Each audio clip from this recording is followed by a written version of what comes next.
तो आइए आज समझते हैं मोशन होता है क्या। मोशन मतलब when an object changes position with respect to time to its surroundings और any other object it is said to be in motion. यानी जब कोई भी ऑब्जेक्ट अपने सराउंडिंग के ऑब्जेक्ट से अपनी डिस्टेंस को घटाए या बढ़ाए तो हम ये कह सकते हैं कि वो ऑब्जेक्ट जो है वो मोशन में। यहाँ डिफिनीशन आप देख सकते हैं, एग्जाम्पल हो गया swimming, flying birds, these are example of the motion. अब now what is rest? When an object does not change its position with respect to time to any other object, it is said to be in rest. It is the example of, it is the definition of rest. Now we move to the next point, that is the reference point. अब आइए समझते हैं reference point क्या होता है।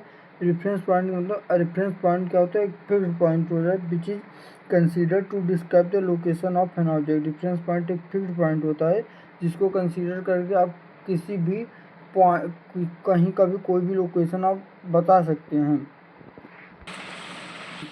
आइए समझते हैं फिजिकल क्वांटिटी क्या होता है। फिजिकल क्वांटिटी मतलब all those quantity which we can measured, यानी ऐसी क्वांटिटी जिसको हम क्या कर सकते हैं, मेजर कर सकते हैं। जैसे लेंथ हो गया, लेंथ को आप मेजर कर सकते हो मीटर स्केल से।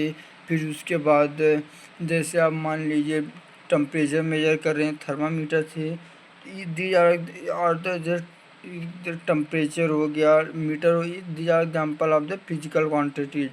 ये सब क्या है? फिजिकल क्वांटिटी के एग्जाम्पल। अब फिजिकल क्वांटिटी दो तरीके की होती है, एक होता है scalar quantity and the other one is the vector quantity.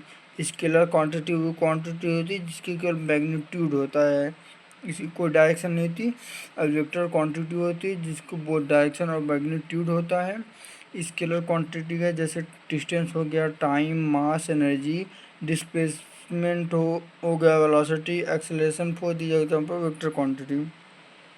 अब आइए समझते हैं डिस्टेंस क्या होता है। डिस्टेंस मतलब the actual length of path covered by a body is said to be a distance. यानी एक्चुअल लेंथ ऑफ पाथ, यानी जो actual length of path covered by, जैसे अगर आप मान लीजिए यहाँ से चले और दिल्ली पहुँच गए, जैसे आप यूपी से चले और दिल्ली पहुँच गए, ये जो डिस्टेंस आप चले, जितनी दूरी तय किए हैं, ये पूरा ये यानी आप यहाँ यूपी से दिल्ली तक जितना दूर जाएंगे, जो पूरा डिस्टेंस होगा, इस पूरी दूरी होगी, इस दूरी को हम डिस्टेंस बोलेंगे।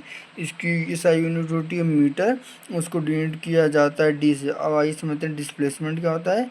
डिस्प्लेसमेंट अब जैसे आप यूपी से दिल्ली तक गए, इसके बीच जो शॉर्टेस्ट और वो पाथ होगी, यानी स्ट्रेट लाइन जब आप बनाएंगे, इन दोनों में जो शॉर्टेस्ट स्ट्रेट लाइन पाथ होती है, उसी शॉर्टेस्ट डिस्टेंस को आप क्या कहते हैं? डिस्प्लेसमेंट। दैट तो आप देख सकते हैं the shortest distance between the final position, initial and final position, the shortest definition between the initial and final position is called displacement. इसकी वेक्टर क्वांटिटी है, इसको भी SI यूनिट मीटर होता है और इसको हम S से डिनोट करते हैं।